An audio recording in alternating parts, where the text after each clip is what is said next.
also.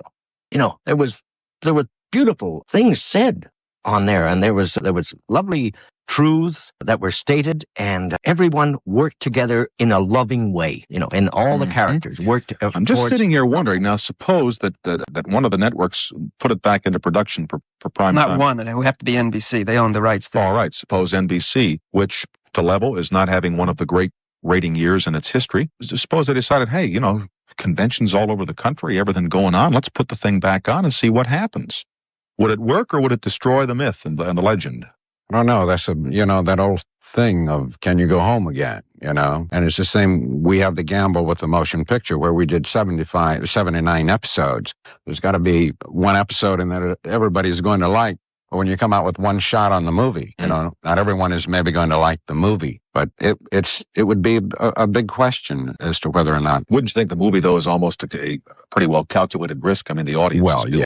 I think everybody believes that it's, as you say, that it's a foregone conclusion. The only problem is that if they decide, because it's a feature film as opposed to a television show, they have to change the thrust of it in some way, make it monsters and huge battle scenes, something that will, that you can't get on television. You may distort and transporting it to the big screen and then trying to make it bigger to fit. Right, you may distort the entire feeling of the show. You may. I think it needs a storyline, something on the order of the crew encountering Christ in space and finding out that Christ is actually Lucifer. I just don't know if we're quite ready for that one yet. Apparently we're not. Apparently not. I don't believe we are. Let me just pause here for a couple of minutes for our stations, and then we will have Mr. Harlan Ellison out, who wrote one of the most popular episodes in the history of Star Trek, and we'll be right back after these announcements. Joining us now, Mr. Harlan Ellison, who is no stranger to this audience. Mr. Ellison was on our all-night program. We did a show on science fiction writing with Harlan and Gene Roddenberry and others, including Ray Bradbury, out in Los Angeles a little over a year ago.